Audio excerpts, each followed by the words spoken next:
મિત્રો, હવે ઓક્સિડેશન આંક શોધવા માટેની બીજી પદ્ધતિ છે બંધારણ પદ્ધતિ.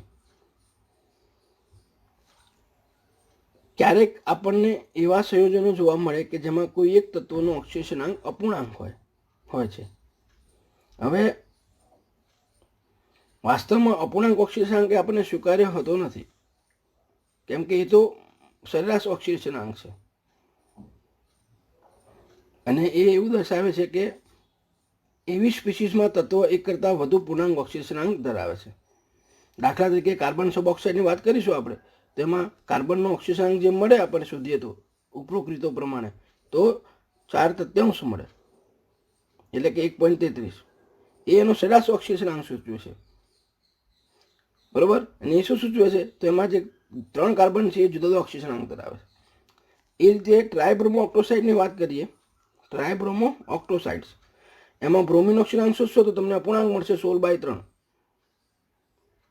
પરંતુ અહીંયા એ તેનો સરેરાશ ઓક્સિડેશન છે, પણ તમે દરેક ઓક્સિડેશન આંક દરેક બ્રોમિન ઓક્સિડેશન ગણશો તો એ જુદો જુદો મળશે આપણને. આમ જ્યારે પણ આપણને કોઈ પણ તત્વની અપૂર્ણાંક ઓક્સિડેશન અવસ્થા જોવા મળે ત્યારે તે માત્ર એનો સરેરાશ ઓક્સિડેશન અવસ્થા છે. વાસ્તવમાં આવા સ્પીસીસમાં તત્વ એક કરતાં વધુ પૂર્ણાંક ઓક્સિડેશન અવસ્થાઓ ધરાવે છે, જે માત્ર બંધારણથી જ દર્શાવી શકાય છે, બરાબર.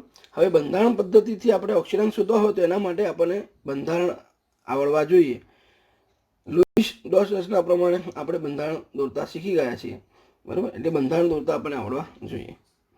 હવે એના માટે એક શોર્ટ ટ્રીક છે, બરાબર. તમને ઓક્સિડેશનના જે ગણતરી કરવા માટેના જે નિયમો તે યાદ ના હોય તો પણ તમે અહીંયા શોર્ટ મેથડથી બંધારણ આવડતું હોય તો જે તે તત્વનો તમને ઓક્સિડેશન શોધવાનું કીધું એ શોધી શકાય. તો અહીંયા આ થોડુંક ધ્યાન રાખવાનું છે. બંધારણ પદ્ધતિ આપણે ઓક્સિડેશન શોધવો હોય તો એના માટેની સરળ રીત એ છે કે ભાઈ સહસંયોજક અણુ માટે એ સમઅણુ હોય તો, એટલે બંને સરખા પ્રમાણુ હોય, દાખલા તરીકે એ બોન્ડ એ, બરાબર, તો એનો દરેકનો ઓક્સિજન તમારે 0 ગણવાનો. મેં અહીંયા ઉદાહરણ આપ્યું છે H2, તેમાં H બોન્ડ H, તો એમાં Hનો ઓક્સિજન 0 ગણવાનો. એ રીતે એ ડબલ બોન્ડ એ, તો એમાં ઓક્સિજન એનો કેટલો ગણવાનો? 0 ગણવાનો. દાખલા તરીકે O2, તો એમાં O ડબલ બોન્ડ O છે તો દરેક ઓક્સિજનનો ઓક્સિજન 0 ગણવાનો. એ રીતે એ ટ્રિપલ બોન્ડ 3, એ ટ્રિપલ બોન્ડ એ, બે પરમાણુ છે ટ્રિપલ બંધ છે તો પણ અહીંયા એનો ઓક્સિજન 0 ગણવાનો. દાખલા તરીકે N2ની વાત આવે તો એમાં બે નાઇટ્રોજન વચ્ચે ટ્રિપલ બંધ છે તો દરેક નાઇટ્રોજનનો ઓક્સિજન કેટલો ગણવાનો? 0 ગણવાનો, કેમ કે એ સમઅણુ છે. અને સમઅણુની વાત કરીએ તેમાં બંને પરમાણુની ઇલેક્ટ્રોન નેગેટિવિટી, વિદ્યુત ઋણતા, બરોબર છે, એ કેવી છે? સમાન છે. પરમાણુની ઇલેક્ટ્રોન આકર્ષવાની ક્ષમતા, બરોબર, તો એને આપણે વિદ્યુત ઋણતા કહીએ છીએ. તો અહીંયા બંને પરમાણુ સમ છે એટલે એની ઇલેક્ટ્રોન વિદ્યુત ઋણતા સમાન છે, માટે એમનો ઓક્સિજન કેવો થાય? 0 થાય. વિષમ અણુ માટેની વાત કરીએ તો અહીંયા ધ્યાન એ રાખવાનું છે કે એની ઇલેક્ટ્રોન નેગેટિવિટી કરતાં બીની ઇલેક્ટ્રોન નેગેટિવિટી વધારે હોય, અથવા એવું પણ કહી શકાય કે એની ઇલેક્ટ્રોન નેગેટિવિટી બી કરતાં ઓછી હોય ત્યારે એ અને બી વચ્ચે સિંગલ બંધ હોય તો બીનો ઓક્સિજન -1 ગણવાનો, એનો ઓક્સિજન +1 ગણવાનો. એ અને બી વચ્ચે ડબલ બંધ હોય તો બીનો -2, એનો +2 ગણવાનો. અને એ અને બીની વચ્ચે ટ્રિપલ બંધ હોય તો બીનો -3 અને એનો +3. એટલે જેનો ઓક્સિજન જેની ઇલેક્ટ્રોનેગેટિવ વધારે હોય એના પર માઇનસ ચાર્જ આવે. હવે એક બંધ હોય તો -1, બે બંધ હોય તો -2 લેવાય અને 3 બંધ હોય તો -3 લેવાય. તો સામેવાળાનો એટલો ધનુષ ભાર આવે. હવે માની લો કે અહીં ગાડી સવર્ગ સહસંયોજક અણુ હોય તો એમાં શું ધ્યાન રાખવાનું છે? તો સવર્ગ સહસંયોજક અણુની વાત આવે તો એમાં એની ઇલેક્ટ્રોનેગેટિવિટી બી કરતાં વધારે ન હોય, એટલે કે એની ઇલેક્ટ્રોનેગેટિવિટી બી કરતાં ઓછી હોય, એ ઇઝ લેસ ધેન બી હોય, ત્યારે અહીંયા એ tends to બીમાં Bino A બીને electron યુગમાં આપે છે એવો અર્થ થયો. એટલે એ બીનો -2 અને એનો +2 ગણવાનો. અને માની લો કે બંનેની ઇલેક્ટ્રોનેગેટિવિટી સરખી હોય તો પણ આ રીતે છે, એનો +2 અને બીનો -2 ગણવાનો. પરંતુ જો બીની ઇલેક્ટ્રોનેગેટિવિટી એ કરતાં ઓછી હોય ત્યારે, એટલે કે એ ઇઝ ગ્રેટર ધેન બી હોય ત્યારે અહીંયા બંને એ અને બી બંનેનો ઓક્સિજન કેટલો ગણવાનો? તમારે 0 ગણવાનો. આ ખાસ યાદ રાખવાનું છે. હવે મેં તમને અહીં એક ઉદાહરણ આપીને હું બતાવ્યું છે H2SO4નું. બરાબર. એનું મેં સ્ટ્રક્ચર દોરી દીધું છે. હવે તમે બરાબર જોજો, ક્રમશ હું બતાવતો જાઉં છું અહીંયા. તો અહીંયા હાઇડ્રોજન અને ઓક્સિજન બરાબર છે, એની આપણે વાત કરીએ. બરાબર. તો અહીંયા હાઇડ્રોજનની વિદ્યુતતા ઓછી છે એટલે એના પર અહીંયા એમની વચ્ચે સિંગલ બંધ છે એટલે હાઇડ્રોજન પર +1 ચાર્જ આવશે, ઓક્સિજન પર -1 ચાર્જ આવશે. એ જ રીતે અહીંયા સલ્ફર અને ઓક્સિજન એ બંનેની વાત કરીએ તો ઓક્સિજનની વિદ્યુતતા વધારે છે એટલે એના પર એમની વચ્ચે પાછું સિંગલ બંધ છે એટલે -1 આવશે ચાર્જ અને એચ પર +1 આવશે. એ જ વસ્તુ આ બાજુનું જે ઓક્સિજન OH ગ્રુપ છે એવું એ જ રીતે એમાં એ પ્રમાણે થશે, એચ પર +1, O પર -1. એ રીતે એસ અને ઓની વાત કરીએ તો એમાં O પર -1 અને એચ પર +1. એ જ રીતે અહીં ગાડી એસ એ ઓક્સિજન સાથે ડબલ બંધથી જોડાયેલો છે પણ ઓની વિદ્યુતતા વધારે છે માટે એના પર -2 ચાર્જ અને એચ પર +2 ચાર્જ આવ્યો. એવું જ આ બાજુ થશે. અહીંયા એસ એ ઓક્સિજન સાથે ડબલ બંધથી જોડાયેલો છે અને ઓની વિદ્યુતતા વધારે છે એટલે એના પર -2 અને એચ પર +2. તો અહીંયા રાઉન્ડની અંદર તમે જોશો તો એસ એ +1 +1 +2 +3 એમ ટોટલ કેટલો ઓક્સિજન અણુ ધરાવે છે. સરવાળો કરો તો કેટલો ઓક્સિજન અણુ મળે એનો +6. તો આ રીતે બંધારણની મદદથી તમે પ્રત્યેક પરમાણુનો ઓક્સિજન તમે શોધી શકો. અહીંયા આપણે સલ્ફરનો માગ્યો છે એટલે આપણે સલ્ફરનો કેટલો મળ્યો +6 મળ્યો. પણ અહીંયા તમને ઇલેક્ટ્રોનેગેટિવિટી જે છે એ દરેકની ખબર હોવી જોઈએ અને આ જે મેં નિયમ આપ્યા નિયમ આપણે આવડવા જોઈએ. તો અહીંયા મિત્રો વિદ્યુતઋણતાનો ઉતરતો ક્રમ મેં અહીંયા આપેલો છે. કેટલાક તત્વો જે ખાસ વધારે મોસ્ટલી બધા ઉદાહરણમાં તમારે આવી જશે, આ યાદ રાખશો તો વિદ્યુતઋણતાનો ક્રમ. તો અહીંયા ફ્લોરિનની વિદ્યુતતા ઓક્સિજન કરતાં વધારે, ઓક્સિજનની નાઇટ્રોજન કરતાં વધારે, નાઇટ્રોજન અને ક્લોરિનની એ એપ્રોક્સિમેટલી લગભગ સમાન હોય છે પણ ક્યારેક એમ કે છે ક્લોરિનની વધારે હોઈ શકે પણ એપ્રોક્સિમેટલી આપણે લીધી છે. ક્લોરિનની બ્રોમિન કરતાં વધારે, બ્રોમિનની આયોડિન કરતાં વધારે, આયોડિન સલ્ફર અને કાર્બનની બહુ નજીકમાં હોય છે, બહુ ખાસ તફાવત હોતો નથી. એ રીતે આયોડિન સલ્ફર અને કાર્બનની કોના કરતાં વધારે, ફોસ્ફરસની, અને ફોસ્ફરસ અને હાઇડ્રોજનની લગભગ સમાન હોય છે. યાદ રાખવા માટે મેં ટૂંકું સૂત્ર બનાવ્યું છે ફોન એટલે FON, ફોન કેલિબર Cl અને Br એટલે કેલિબર, ISC એટલે આયોડિન સલ્ફર અને કાર્બન, PH એટલે ફોસ્ફરસ અને hydrogen. Phone calibre ISC PH આ એનો ઉતરતો ક્રમ જે છે આપણે યાદ રાખવાનો, જેથી કરીને આપણે કમ્પેરિઝન કરવાની આવે વિદ્યુતઋણતાની તો સરળતાથી કરી શકીએ. આ ખાસ ધ્યાનમાં રાખજો, ઘણી જગ્યાનો ઉપયોગ આવશે. હવે અહીંયા તમે જોજો જે આપણે વાત કરી હતી અપૂર્ણાંક ઓક્સિજનની અહીંયા એ વાત છે C3O2 કાર્બન સબ ઓક્સાઇડમાં કાર્બનનો સરેરાશ ઓક્સિજન આપણે શોધીએ તો કેટલો આવે 4/3 એટલે કે 1.33 મળે છે. પરંતુ બંધારણ દોરીને દરેક કાર્બનનો ઓક્સિજન પૂછી શકાય. આ માટે પ્રથમ ENનો ઉતરતો ક્રમ મેં કીધું ને યાદ રાખવાનો, ફોન કેલિબર ISC PH. હવે તમે અહીંયા જો મેં આ કાર્બન સબ ઓક્સાઇડનું બંધારણ આપ્યું છે બરાબર. હવે તમે એને જમણી બાજુથી ગણતા જાઓ તો કાર્બન અને ઓક્સિજન એ બંને દ્વિબંધ છે. ઓક્સિજનની વિદ્યુતતા કેટલી છે? વધારે કાર્બન કરતાં બરાબર, એટલે એના પર -2 ચાર્જ આવશે અને કાર્બન પર +2. એ રીતે હવે અહીં ગાડી આ કાર્બન અને આ કાર્બનની વાત કરીએ તો બંને સમઅણુ થયા, તો બંને વચ્ચે દ્વિબંધ હોવાથી અહીંયા બંનેનો ઓક્સિજન જોઈએ તો એ બંનેની કમ્પેરિઝનમાં 0 થશે. એ રીતે આ કાર્બનનો 0 થયો. એ રીતે અહીંયા આ કાર્બનની વાત કરીએ તો પણ આ કાર્બન પર 0 આવશે અને આ કાર્બન પર બી આની કમ્પેરિઝનમાં 0, આ કાર્બન પર બી આની કમ્પેરિઝનમાં 0. પણ અહીંયા તમે જોશો તો કાર્બન અને ઓક્સિજન વચ્ચેની વાત આવી તો ઓક્સિજનની વિદ્યુતતા વધારે છે, વચ્ચે દ્વિબંધ છે બરાબર, એટલે અહીંયા ઓક્સિજન પર -2 ચાર્જ આવ્યો અને કાર્બન પર +2 ચાર્જ આવ્યો. તો તમે અહીંયા જુઓ તો કાર્બનનો ડાબીથી જમણી તરફ જાઓ તો +2 0 +2 ઓક્સિજન થાય છે બરાબર. હવે અહીંયા આજે મેં ડાર્ક કર્યું છે કાર્બન એની ઓક્સિજન 0 દર્શાવે છે, એટલે એ દર્શાવે છે કે અહીંયા કાર્બન જે છે એનો ઓક્સિજન જે છે એ જુદો જુદો છે બરાબર. એ રીતે ટ્રાયબ્રોમો ઓક્ટોસાઇડ Br3O8 બંધારણ લખવામાં થોડીક ભૂલ થઈ છે.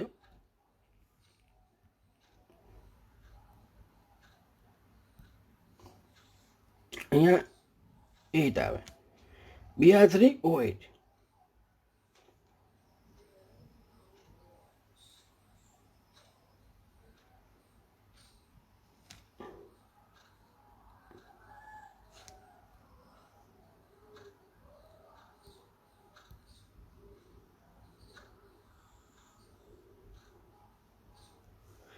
તો આ રીતે એનું બંધારણ આપણે ડ્રો કરી દીધું છે.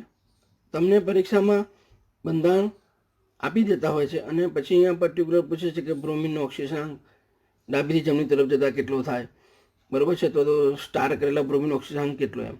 તો આ બંધારણ તમને આપી દીધું છે. બસ હવે આગળ આપણે જોઈ ગયા એ પ્રમાણે તમારે અહીંયા દરેકનું ઓક્સિજન તમે ગણી શકો. તો તમે અહીંયા આ બાજુ જુઓ, જમણી બાજુથી લઉં તો ઓક્સિજન અને બ્રોમિન વચ્ચે ડબલ બનશે, એટલે ઓનો બ્રોમિન કરતાં ઓક્સિજન ઇલેક્ટ્રોનેગેટિવ વધારે છે, એટલે એનો -2. તે વખતે બ્રોમિનનો +2 થશે. આ બાજુ પણ ઓનો -2 તો બ્રોમિનનો +2 થશે. આ બાજુ પણ ઓનો -2 બ્રોમિનનો +2 થશે. એટલે અહીંયા ટોટલ બ્રોમિનનો કેટલો થયો? 6 થયો. એ જ વસ્તુ આ બાજુ ડાબી બાજુ પણ થશે, +6. અને જમણી બાજુ લેશો તો બ્રોમિનને 2 ઓક્સિજન પરમાણુ ડબલ બનથી જોડાયેલા છે, એટલે ઓક્સિજનની વિદ્યુતતા વધારે છે. તો આ બંનેની કમ્પેરિઝન કરીએ તો ઓનો -2 બ્રોમિનનો +2, અને આ બંનેની કમ્પેરિઝન કરીએ તો ઓનો -2 બ્રોમિનનો +2, એટલે +2 વત્તા +2 એટલે +4. તો આ રીતે તમે ગાડી ટ્રાયબ્રોમો ઓક્ટોસાઇડની વાત કરીએ તો એમાં તમે ડાબીથી જમણી કે જમણીથી ડાબી તરફ જાઓ તો બ્રોમિન ઓક્સિજન 6, 4 અને 6 મળે છે. એ જ રીતે તમને અહીંયા Na2S4O6 સોડિયમ ટેટ્રાથાયોનેટમાં પણ એસનો સરેરાશ ઓક્સિડેશન અંક કેટલો મળે છે? 2.5, એટલે કે 10/4 છે. પરંતુ અહીંયા દરેક સલ્ફરનો તમારો ઓક્સિજન ગણવો હોય અથવા તમને એમ પૂછે કે એમાં ડાબીથી જમણી તરફ જાઓ તેમાં ઓક્સિજન અંક સલ્ફરનો કયો હોઈ શકે? તો 5.005. મેં તમને આગળ ગણતરી બતાવી છે એ રીતે તમે અહીંયા વિદ્યુતતાનો તફાવતથી ગણતરી કરી શકો. હવે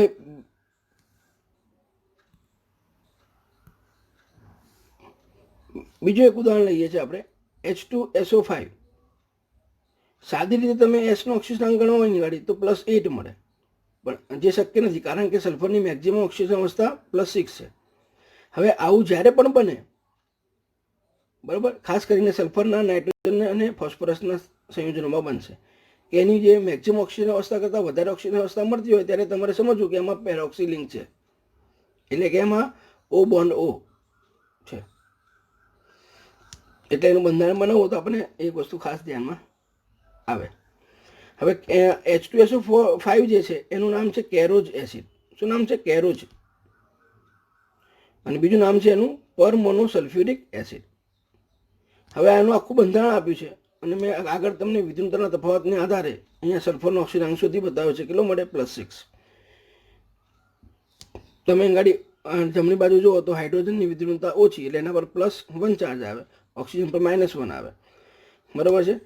અને બંને ઓક્સિજન સમોનું છે, એટલે એ બંનેની કમ્પેરિઝનમાં બંનેનું 0-0 થાય. પણ સલ્ફર અને ઓક્સિજન વાત કરીએ તો ઓક્સિજનનો વધારે એટલે -1 અને એસનો +1, કેમ કે બંને વચ્ચે સિંગલ બનશે. એ રીતે સલ્ફર અને ઓક્સિજન વચ્ચે અહીંયા જોશો તો ડબલ બનશે, એટલે ઓનો -2 એસનો +2. એ રીતે નીચે પણ ઓનો -2 એસનો +2. અને આ બાજુ તમે જોશો તો એસ અને ઓ વચ્ચે સિંગલ બનશે, એટલે ઓની વિદ્યુતતા વધારે એટલે -1 એસનો +1. અને હાઇડ્રોજન ઓક્સિજન વચ્ચે વાત કરશો તો હાઇડ્રોજનનો +1 ઓનો -1. તો અહીંયા તમે એસનો જોયો તો તમને ટોટલ જોશો તો ગાડી એનો 6 મળે છે, બરાબર. આગળ મેં તમને શીખવાડ્યું છે એ પ્રમાણે તમે જોશો તો અહીંયા સલ્ફરનો કેટલો મળે છે? 6. તો આ રીતે કેરોજ એસિડમાં સલ્ફરનો ઓક્સિડેશન અંક કેટલો મળે છે? 6, નહીં કે આપણને 8. આ ખાસ ધ્યાનમાં રાખવાનું.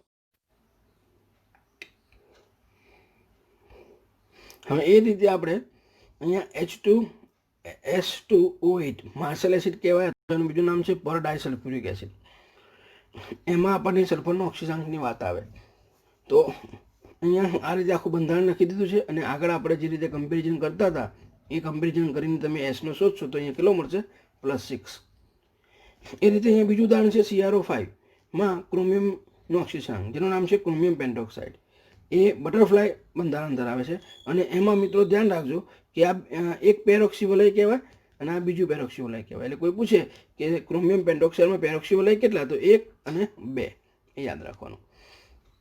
હવે આ બંધારણ દોરેલું છે. હવે આપણે ક્રોમિયમનો શોધવો છે તો તમે અહીંયા જુઓ, જમણી બાજુથી લઉં તો ઓક્સિજનની વિદ્યુતતા વધારે એટલે -1 અને ક્રોમિયમનો એ વખતે +1 થશે, કારણ કે એમની વચ્ચે સિંગલ બનશે. એ રીતે તમે ઓક્સિજનની આ બાજુ લેશો તો -1 અને અહીંયા ક્રોમિયમનો +1 થશે. હવે આ બે ઓક્સિજન જે છે એ તો સમાન છે, એટલે એમનું કમ્પેરિઝન કરવા જઈએ બંને વચ્ચે તો વિદ્યુતતા સમાન છે, એટલે બંનેનો ઓક્સિજન 0 થાય. એવું જ આ બાજુ પણ થશે, બરાબર. તો આ બાજુ પણ આપણને ક્રોમિયમનો ઓક્સિજન +1 અને આ રીતે ગણશો તો અહીંયા પણ +1 મળશે. અને અહીંયા ક્રોમિયમ જે છે ઓક્સિજન સાથે દ્વિબંધી જોડાયેલો છે, એટલે ઓની વિદ્યુતતા વધારે એટલે -2 અને ક્રોમિયમના +2. તો તમે અહીંયા જોશો રાઉન્ડની અંદર ક્રોમિયમની કેટલી ઓક્સિજન અવસ્થા મળી બધી બાજુથી? તો 6, એટલે એનો ઓક્સિજન કેટલો ગણે? +6. એ રીતે તમે H3PO5 પર મોનોફોસ્ફોરિક એસિડની વાત કરો તો એમાં ફોસ્ફરસનું આ સૂત્ર બંધારણ આપી દીધું હોય તો તમને અહીંયા ફોસ્ફરસનો કેટલો મળે +5. મેં તમને પહેલાં પણ કીધું હતું કે ફોસ્ફરસનું તમે ડાયરેક્ટ ઓક્સિજન શોધવા જશો તો અહીં ગાડી તમને O નો -2 એટલે 10/3 કરશો તો આપણને 10 અને એમાંથી 3 ગયા, બરાબર, એટલે 8. તો ફોસ્ફરસનો 8 મળે, પણ ફોસ્ફરસની મેક્સિમમ ઓક્સિજન અવસ્થા તો +5 છે, એટલે +5 હોવાથી એમાં આપણે સમજવું ને કે પેરોક્સિલિંગ છે એટલે એના બંધારણમાં ખાસ ધ્યાન રાખવું કે પેરોક્સિલિંગ આવી જોઈએ. હા, એ જ રીતે અહીં ગાડી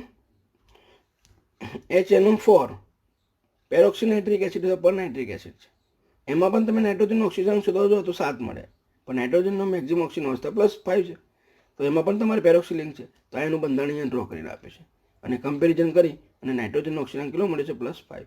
તો આ રીતે બંધારણની મેથડ પરથી તમને ઓક્સિજન શોધવાનું પૂછાય અને બંધારણ જો આપી દીધેલું હોય, બરાબર છે, તો તમે સરળતાથી એનો ઓક્સિજન ગણી શકો. અને આગળ મેં શોર્ટ ટ્રીક આપી છે, ખાસ બરાબર ધ્યાનમાં રાખવાની. આવા ઉદાહરણો જે છે એકથી વધારે વખત આપણે જોવાના, બરાબર. હવે આ જે આપણે ઓક્સિજન ગણ્યું એ મેં તમને આગળ પણ કીધું હતું, બરાબર છે, કે એનું શું ફાયદો શું, તો કે ખૂબ જ અગત્યનો ટોપિક છે. રેડોક્સ પ્રક્રિયા નક્કી કરવામાં, ઓક્સિજન કરતાં રિડક્શન કરતાં નક્કી કરવામાં, રેડોક્સ પ્રક્રિયા બેલેન્સ કરવાની આવે તો એમાં વિદ્યુત રસાયણમાં પણ એનો ઉપયોગ આવશે, કોમ્પ્લેક્સ કમ્પાઉન્ડ્સમાં પણ એનો ઉપયોગ આવશે. હવે મિત્રો આટલું આપણે કર્યું તો એના પરથી એના મને લગતા પ્રશ્નો જોઈએ, બરાબર. હવે એને લગતા આપણે પ્રશ્નો જોવાના છે.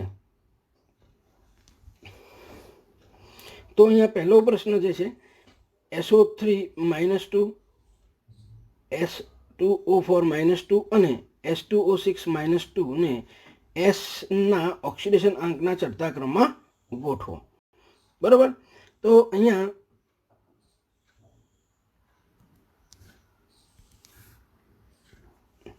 તમે Sનો ઓક્સિજન શોધશો આમાં તો O નો -2, હવે હું ડાયરેક્ટ ગણું છું, O નો -2 એટલે 3 છે, એટલે -6 બરાબર -2, તો -6 આમ ગયા એટલે -2 + 6 એટલે 4. તો અહીંયા મને પહેલો ઓક્સિજન કેટલો મળ્યો? 4 મળ્યો. H2O4 -2માં O નો -2 એટલે -8, -8 આમ ગયા એટલે +8, +8માંથી 2 ગયા એટલે 6, 6/2 એટલે 3, એટલે અહીંયા H2O4માં -2માં Sનો કેટલો મળ્યો? 3 મળ્યો. અને H2O6 -2ની વાત કરીએ તો એમાં O નો -2 એટલે 12 થયા, 12ને આપણે આ બાજુ લઈ ગયા તો એને બરાબર -2 હતા, +12 એટલે 10 થયા, 10/2 એટલે 5, તો આપણને અહીંયા 5 મળ્યો, બરાબર. હવે Sનો ઓક્સિજન આંકનો ચડતા ક્રમમાં એને આપણે ગોઠવવાનું છે. ચડતા ક્રમમાં એટલે પહેલું નાનું આવે, પછી એનાથી મોટું આવે ને પછી એનાથી મોટું આવે, બરાબર. તો આપણે અહીંયા લખવું હોય તો પહેલું શું આવે? H2O4 -2 is less than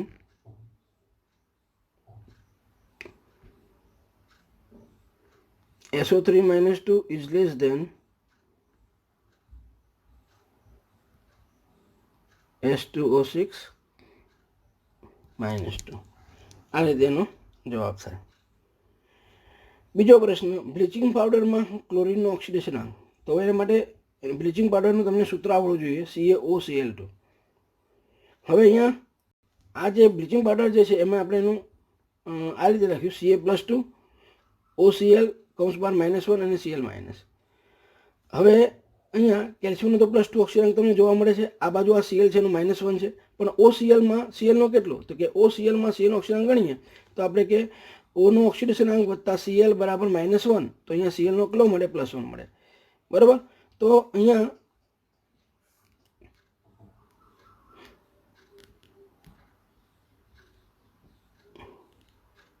મિત્રો OClમાં ક્લોરીનનો +1 અને બીજા ક્લોરીનનો -1, બરાબર. તો આ રીતે તમને પર્ટિક્યુલર જો બ્લીચિંગ પાવડરમાં ક્લોરીનનો ઓક્સિજન માંગ્યો હોય તો તમે આ રીતે એને આપી શકો. બાકી તો ઓક્સિજન ગણવા જઈએ તો આપણે કેટલો થાય છે? એનો 0 થાય. +1 ને -1 કરવા જઈએ તો સરેરાશ ઓક્સિજન એનો કેટલો મળે? આપણને 0 મળે. તો આ વસ્તુ એક પોઈન્ટ ખાસ ધ્યાનમાં રાખવાનું. હવે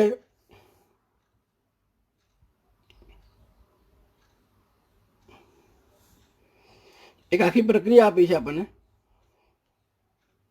CH3CHO વત્તા Ag2O give CH3COOH વત્તા 2Ag પ્રક્રિયામાં આપણને રિડક્શન કરતા અને ઓક્સિજન કરતા જણાવો. તો મિત્રો અહીંયા રિડક્શન કરતા અને ઓક્સિડેશન કરતા એટલે શું? તો કે પ્રક્રિયકના ઓક્સિડેશન આંકમાં વધારો થતો હોય તો એ રિડક્શન કરતા પદાર્થ થાય, કારણ કે ઓક્સિજન પ્રક્રિયા થાય છે એટલે. અને આપણને ખબર જેનું ઓક્સિજન થાય એ રિડક્શન કરતા અને જેનું રિડક્શન થાય એ ઓક્સિજન કરતા. અને પ્રક્રિયકના ઓક્સિડેશન આંકમાં ડાબીથી જમણી તરફ જતા હોય ત્યારે ઘટાડો થતો હોય તો એને એ રિડક્શન પ્રક્રિયા થઈ માટે એ પ્રક્રિયક ઓક્સિડેશન કરતા તરીકે વર્તે. ફરી ડાબીથી જમણી તરફ જતા ઓક્સિજન આંકમાં વધારો થતો હોય તો એ પ્રક્રિયક રિડક્શન કરતા તરીકે અને ઘટાડો થતો હોય તો એ પ્રક્રિયક ઓક્સિજન કરતા તરીકે વર્તે છે. બરાબર છે? તો અહીંયા મેં તમને આ બતાવ્યું છે ગણતરી કરીને કે આ જે કાર્બન જે છે CH વાળો એનો ઓક્સિજનાંક +1 મળ્યો, કારણ કે હાઇડ્રોજનનો +1, ઓનો -2 અને મિથાઇલ ગ્રુપ છે મેં કીધું હતું R એનું 0 લેવાનું ઓર્ગેનિકમાં, કાર્બનિકમાં. તો અહીંયા કાર્બનનો 1 મળ્યો. આ બાજુ તમે ક્રિયાશીલ સમુદાય કાર્બનનો શોધ્યો, બરાબર છે? તો અહીંયા મિથાઇલનો તો 0, ઓક્સિજનનો -2 એટલે -4, Hનો +1 એટલે -3 બરાબર 0. તો કાર્બનનો કેટલો મળ્યો? 3. તો અહીંયા કાર્બનનો 1 મળ્યો આ બાજુ ડાબી બાજુ, અને જમણી બાજુ 3 મળ્યો. તો તમે ડાબીથી જમણી તરફ જાઓ ત્યારે ઓક્સિજનાંકમાં શું થાય છે? વધારો થાય છે, એટલે એનું ઓક્સિડેશન થાય છે. માટે એ કયો પદાર્થ કહેવાય? રિડક્શન કરતા. તો આમાં આપણને જવાબ મળી ગયો કે રિડક્શન કરતા પદાર્થ કયો છે? CH3CHO. નામ પૂછે તો ઇથેનોલ. આમ બીજું પ્રચલિત નામ છે એનું એસિટાલ્ડિહાઇડ, સાદું નામ. એ રીતે માની લો કે તમને ઓક્સિડેશન કરતા પૂછ્યો હોય, બરાબર છે? તો તમે આ બધાની ગણતરી કરી હોય તો અહીંયા જો Ag જે Ag2ઓમાં Agનો +1 છે અને આ બાજુ Agનો કેટલો છે? 0 છે. તો +1 થી 0 ઓક્સિજનાંકમાં ઘટાડો થયો એટલે કે રિડક્શન પ્રક્રિયા થઈ, એટલે પોતાનું રિડક્શન થાય છે તો બીજાનું શું કરે? ઓક્સિડેશન. માટે અહીંયા Ag2O જે છે એ શું થશે? ઓક્સિડેશન કરતા. એટલે મિત્રો આવો ખાસ પ્રશ્ન પૂછાય છે ગુજકેટ MCQ લેવલમાં, બરાબર છે? નીટ JEEમાં બરાબર પૂછી શકાય, એટલે ખાસ ધ્યાનમાં રાખવાનું.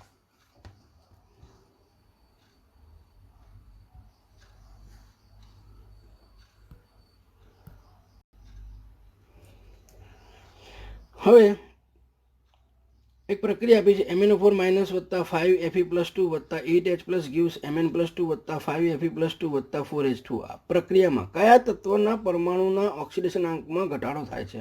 અહીંયા તમને વિકલ્પ આપ્યા છે: A manganese, B iron Fe, C oxygen O અને D H. તો તમે આખી પ્રક્રિયા લખી દીધી, એમાં દરેક તત્વનો ઓક્સિજનાંક શોધી નાખ્યો. તો અહીંયા મેં MnO4માં Mnનો 7 મળ્યો, Oનો -2, Fe+2ની વાત કરીએ તો એમાં +2, 8H+ એમાં હાઇડ્રોજનનો પર્ટિક્યુલર ગણીએ તો 1, Mn+2 એટલે એમાંનો +2 છે, Feનો +3, H2ઓમાં હાઇડ્રોજનનો ગણીએ તો 1 અને Oનો ગણીએ તો -2. તો તમે ડાબીથી જમણી તરફ જુઓ, મેંગેનીઝમાં +7 અને આ બાજુ મેંગેનીઝમાં +2 એટલે એમાં ઘટાડો દેખાય છે તમને, એટલે સીધો જવાબ આપણને મળી જાય Mn. પણ બીજા ચેક કરી લેવાના. Oનો -2 તો આ બાજુ Oનો -2, Feનો +2, બરાબર? તો અહીંયા Feનો +3 વધારો થાય છે, ઘટાડો થતો નથી. હાઇડ્રોજનનો +1, અહીંયા હાઇડ્રોજનનો +1 ઇક્વલ રહેશે. તો ડાબીથી જમણી બાજુ તરફ જતા, બરાબર છે, ફક્ત મેંગેનીઝના ઓક્સિડેશન આંકમાં વધારો થાય છે, સોરી આંક ઘટે છે.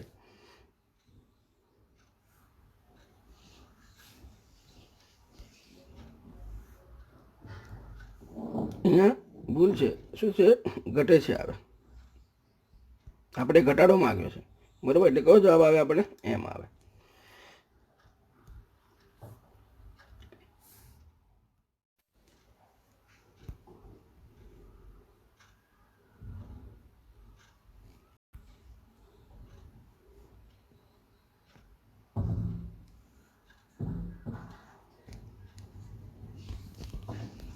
હવે મિત્રો અહીંયા થોડાક પ્રશ્નો છે, આપણે જોઈએ.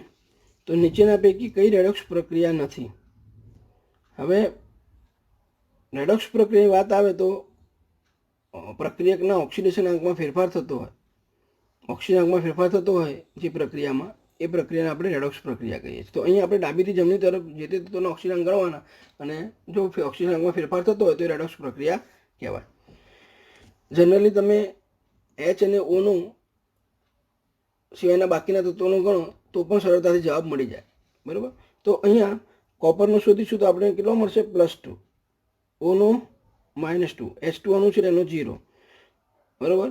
અહીંયા કોપરનો 0, હાઇડ્રોજનનો ગણીશું તો +1 અને ઓનો -2. તો કોપરનો +2 થી 0 થાય છે અને હાઇડ્રોજનનો 0 થી +1 થાય છે, એટલે ઓક્સિજનમાં ફેરફાર થાય છે, એટલે આ રેડોક્સ પ્રક્રિયા છે. એ રીતે અહીંયા તમારે 2O3 બરાબર. એમાં તમે Fe શોધો તો +3 મળે, ઓનો -2. CO વાત કરો તો અહીંયા કાર્બનનો +2, ઓનો -2 મળે. અહીંયા Fe 0, અહીંયા કાર્બનનો +4, ઓનો -2. તો Feના ઓક્સિજનાંકમાં ફેરફાર થાય છે અને કાર્બનના ઓક્સિજનમાં ફેરફાર થાય છે, એટલે એ રેડોક્સ પ્રક્રિયા છે. સી વિકલ્પ જોઈએ તો કે તત્વ છે એટલે એનો તો 0, F2નો પણ 0, આ બાજુ Kનો +1 અને Fનો -1. તો અહીંયા પણ 0 થી +1 અને 0 થી -1 થાય છે, એટલે કે અને ફ્લોરિનના Fના ઓક્સિજનાંકમાં ફેરફાર થાય છે, માટે એ પણ રેડોક્સ પ્રક્રિયા છે. આ બાજુ લઈએ ડી વિકલ્પ તો બેરિયમનો +2 અને આ બાજુ BSO4માં બેરિયમનો +2, ક્લોરિનનો અહીંયા -1, Hનો +1, Sનો 6 અને ઓનો -2. એ રીતે ગાડી Sનો +6, ઓનો -2, આ બાજુ Hનો +1 અને Clનો -1. તો અહીંયા જોશો ડાબીથી જમણી તરફ બેરિયમના ઓક્સિડેશનાંકમાં, ક્લોરિનના ઓક્સિડેશનાંકમાં, હાઇડ્રોજનના, સલ્ફરના કે ઓક્સિજનના ઓક્સિજનાંકમાં ફેરફાર થતો નથી, માટે અહીંયા જવાબ આપણને કયો મળશે? ડી. ઓક્સિજનમાં ફેરફાર થતો નથી એટલે રેડોક્સ પ્રક્રિયા નથી. હવે નીચે આપેલા પ્રક્રિયામાં રિડક્શન કરતા પદાર્થ કયો છે? તો એ જ પ્રમાણે તમારે ઓક્સિજનાંક ગણવાનો. તો અહીંયા જો એલ્યુમિનિયમનો 0, Feનો +3, અહીંયા Feનો 0, અહીંયા એલ્યુમિનિયમનો શોધો તો +3. તો ડાબીથી રિડક્શન કરતાની વાત આવે તો ઓક્સિજનાંકમાં વધારો થવો જોઈએ. તો અહીંયા ડાબીથી તમે જમણી તરફ જાઓ છો ત્યારે એલ્યુમિનિયમના ઓક્સિડેશનાંકમાં વધારો થાય છે, માટે અહીંયા એલ્યુમિનિયમ જે છે એ કયો પદાર્થ થશે? આપણો રિડક્શન કરતા પદાર્થ થશે. એ જ રીતે અહીંયા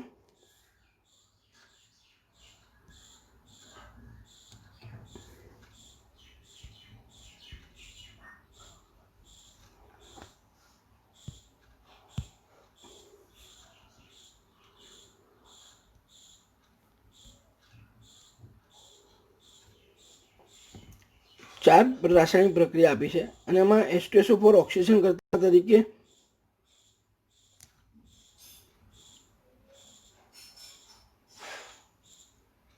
વર્તે છે. કઈ પ્રક્રિયામાં H2SO4 ઓક્સિજન કરતા તરીકે વર્તે છે એ વાત છે અહીંયા,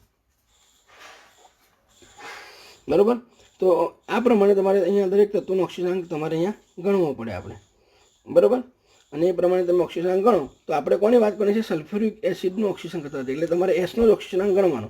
તો અહીંયા તમે એમાં Sનો ઓક્સિજનાંક ગણશો તો 6 મળશે અને આ બાજુ Sનો ગણશો તો પણ એમાં કેટલો મળશે? 6 મળશે, એટલે ફેરફાર થતો નથી બહુ. બીમાં Sનો તમને 6 મળશે અને અહીંયા પણ ડાબી બાજુ જમણી બાજુ છો તો Sનો 6 મળશે. સી વિકલ્પમાં તમે જમણી બાજુ ગણશો તો 6 મળશે, બરોબર છે, અને અહીંયા ડાબી બાજુ અને જમણી બાજુ તમે ગણશો તો આ બાજુ SO2 છે, SO2નો કેટલો મળશે? ગાડી 4 મળશે. તો અહીંયા ઓક્સિજનાંકમાં ફેરફાર થાય છે, ઘટાડો થાય છે, બરોબર. માટે અહીંયા H2SO4 ઓક્સિજન કરતા તરીકે વર્તે છે એવું કહી શકાય. પણ આગળ ચેક કરીએ ડી વિકલ્પમાં તો Sનો 6 અને આ બાજુ NaHSO4માં પણ Sનો છે, એટલે એમાં પણ ઓક્સિજનમાં ફેરફાર થતો નથી. તો ખાલી સી વિકલ્પમાં સલ્ફ્યુરિક એસિડમાં સલ્ફરનો ઓક્સિજન 6 છે, બરોબર છે, અને એનું જ્યારે સલ્ફર ડાયોક્સાઇડમાં રૂપાંતર થાય છે ત્યારે એમાં ઓક્સિજન +4 છે, એટલે 6 થી 4 ઘટાડો થાય છે. માટે અહીંયા H2SO4 જે છે એ ઓક્સિડેશન કરતા તરીકે વર્તે છે એમ આપણે કહી શકીએ.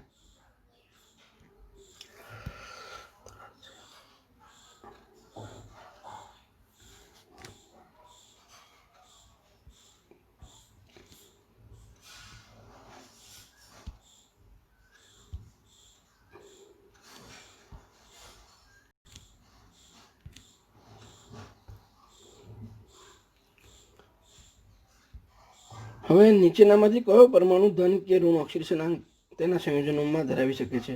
તો આગળ મેં તમને વાત કરી હતી કે હેલોજનમાં ફ્લોરિન સિવાયના બાકીના જે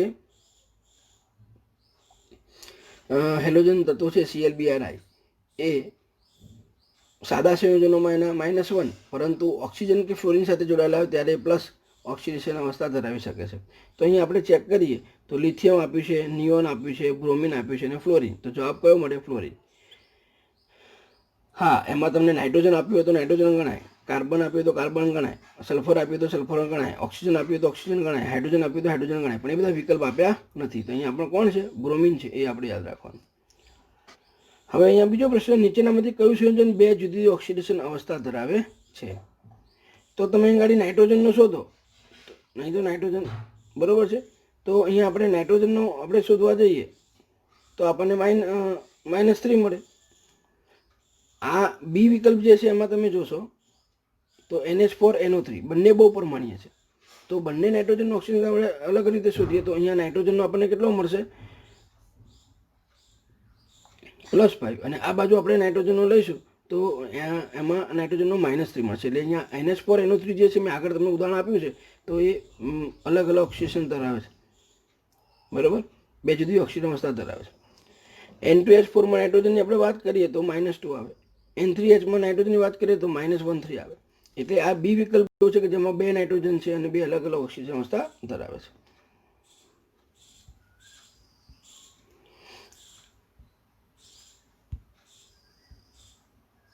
એ રીતે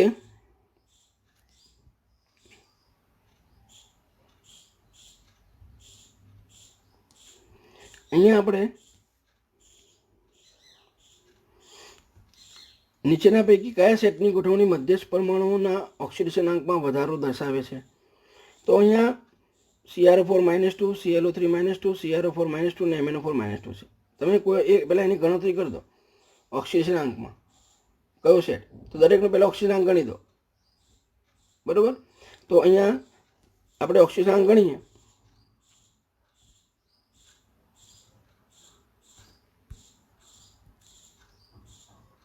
તો CrO2- માં ક્રોમિયમનો ઓક્સિજનાંક આવે +3, ClO3- માં ક્લોરીનનો ઓક્સિજન આવે +5, CrO4-2 માં ક્રોમિયમનો ઓક્સિજન આવે +6 અને MnO4- માં Mnનો ઓક્સિજન આવે +7. અહીંયા ઓક્સિજનાંકમાં વધારો દર્શાવે છે. તો અહીંયા આપણે બરાબર અને આ આપણને મળ્યો ક્રમ. એ પ્રમાણે હવે અહીંયા તમે જોશો તો ઉલટા સુલટી થઈ જાય છે. આ ક્રમ તમને સળંગ મળશે 3, 5, 6 અને 7. તો આપણે જવાબ કયો થશે? એ. સારું છે કે અહીંયા આપણે એ વિકલ્પમાં જ મળી ગયો, બાકી બધા વિકલ્પ તમારે ચેક કરવા પડે. પણ અહીંયા બધા જ કેવા છે, અહીંયા આયનો જે આપ્યા છે આપણને બહુ પ્રમાણે બધા કેવા છે? સમાન છે. એટલે આપણો જવાબ કયો થશે? વધારો માગ્યો છે એટલે એ થશે. હવે એ રીતે આપણને અહીંયા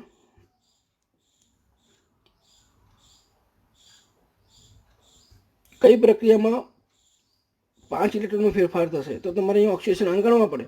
અહીંયા CrO4-2માં ક્રોમિયમનો +6 છે અને અહીંયા +3 છે એટલે અહીંયા તો 3નો જ ફેરફાર છે. અહીંયા લઈએ તો ક્રોમિયમમાં એક ક્રોમિયમનો ગણો તો 6 અને અહીંયા પણ ક્રોમિયમનો ગણો તો 3 થાય. સી વિકલ્પમાં લઉં તો MnO4- માં Mnનો +7 આવે અને અહીંયા MnO2નો લઉં તો મેં મેંગેનીઝનો શોધું તો કેટલો આવે? અહીંયા 4 આવે. MnO4 ડી વિકલ્પમાં MnO4- માં Mnનો શોધું તો કેટલો મળે? મને 7 મળે અને અહીંયા Mn+2 આપેલા છે, અહીંયા Mn+2 છે, બરાબર. એટલે અહીંયા +2 આવે છે. તમે જોશો ડાબીથી જમણી તરફ જોઈએ તો ઇલેક્ટ્રોનનો ફેરફાર ઓક્સિજનમાં કેવો ઘટાડો છે? 5નો. એટલે ઇલેક્ટ્રોનનો ફેરફાર કેટલો કહેવાય? 5, બરાબર. માટે અહીંયા જવાબ કયો થશે? ડી જવાબ થશે.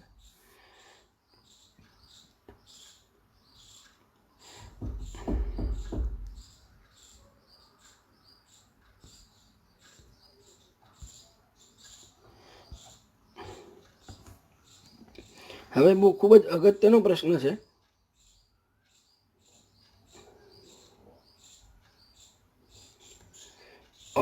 ઓક્સિડેશન કરતા KMnO4 કેટલા ઇલેક્ટ્રોન મેળવી MnO4-2, MnO2, Mn2O3 અને Mn+2માં રૂપાંતર પામે છે? અહીંયા બધા આપણને વિકલ્પ આપેલા છે, બરાબર. તો અહીંયા મેં શું કર્યું છે? KMnO4 એનું એક તો MnO4-2માં, બીજું MnO2માં અને ત્રીજું Mn2O3માં અને ચોથું Mn+2માં, બરાબર છે. રિડક્શન થાય છે કારણ કે ઓક્સિડેશન કરતા છે. તો હવે મેં દરેકમાં મેંગેનીઝનો ઓક્સિડાંક શોધી નાખ્યો તો અહીંયા Mnનો કેટલો મળ્યો? મને 7 અને આ બાજુ MnO4-2માં Mnનો 6, તો 7 થી 6 એટલે ઇલેક્ટ્રોનનો ફેરફાર 1 થયો. એ રીતે KMnO4માંથી MnO2 બને, બરાબર છે. તો MnO2માં 4 ઓક્સિજન, Mnનો ઓક્સિજન 4 મળે છે. તો અહીંયા 7 થી 4 એટલે કે 3નો અહીંયા ઘટાડો છે એટલે 3 મળે. એ રીતે અહીં Mn2O3માં Mnનો +3 મળે છે અને KMnO4નો Mnનો 7 છે.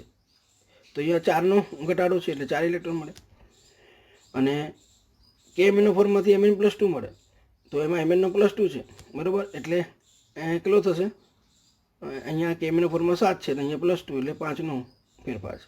તો આમાં અહીંયા 1, 3, 4 ને 5 બરાબર છે. ઇલેક્ટ્રોન મેળવી KMnO4 અનુક્રમે MnO4 -2, MnO2, Mn2O3 અને Mn+2માં રૂપાંતર પામે છે. તો આપણો વિકલ્પ અહીંયા જવાબ કયો થશે? સી થશે. બરાબર, જવાબ આપણો સી થશે. આ ઉપરાંત મિત્ર આ જ પ્રશ્ન તમને જુદી રીતે ફેરવીને પણ પૂછાય કે ભાઈ KMnO4નો એસિડિક માધ્યમમાં, બેઝિક માધ્યમમાં અને તટસ્થ માધ્યમમાં, અથવા એમ કે તટસ્થ, બેઝિક અને એસિડિક માધ્યમમાં એનો તુલ્ય ભાર ગણો. તો આ પ્રશ્નમાં આપણે ખાસ ધ્યાન રાખવાનું કે KMnO4 જ્યારે તટસ્થ માધ્યમમાં પ્રક્રિયા થતી હોય ત્યારે એનું MnO4 -2માં રિડક્શન થાય છે. બરાબર, તો એ વખતે ઇલેક્ટ્રોનનો ફેરફાર 1 છે. હવે આપણને તુલ્ય દળ બરાબર ખબર છે કે આણ્વિક દળ ભાગ્યા ઇલેક્ટ્રોનનો ફેરફાર, તો આણ્વિક દળને આપણે એમ લઈ લીધો, મતલબ આપ્યું ના હોય તો એમ લેવાનું, અને ઇલેક્ટ્રોનનો ફેરફાર 1 છે, તો એના માટે હવે શું થશે? m/1. પણ જો બેઝિક મીડિયમમાં પૂછ્યું હોય તો KMnO4 જે છે એનું MnO2માં રિડક્શન થાય છે, તો એ વખતે MnO+4 છે, એટલે ઇલેક્ટ્રોનનો ફેરફાર કેટલો છે? 3. તો અહીંયા શું જવાબ મળશે? m/3. એ રીતે એસિડિક માધ્યમમાં Mn+2માં રિડક્શન થાય છે અને ઇલેક્ટ્રોનનો ફેરફાર ગણીએ તો 5 છે, તો કે આણ્વિક દળ ભાગ્યા ઇલેક્ટ્રોનનો ફેરફાર તુલ્ય દળ સુધીમાં પૂછ્યું છે, તો કે m/5. હવે માની લો કે તમને ઘડી KMnO4 આપણને આપી દીધું છે આણ્વિક દળ 158, તો તમે અહીંયા m બરાબર એક કિંમત મૂકી અને તમે એનું તુલ્ય દળ જો તમને આપ્યો હોય તો તમે ગણતરી કરી શકો છો. તુલ્ય દળની ગણતરી માગી હોય તો કરી શકાય. તો આ બહુ ઇમ્પોર્ટન્ટ પ્રશ્ન છે. આ પ્રશ્નો તમને ગુજકેટ, નીટ અને જે ડેડમાં પૂછાય છે, એટલે ખાસ ધ્યાનમાં રાખવાના. બરાબર મિત્રો, આ વિડીયો મારો ગમ્યો હોય તો લાઈક, શેર અને સબસ્ક્રાઈબ કરવાનું. Thank you.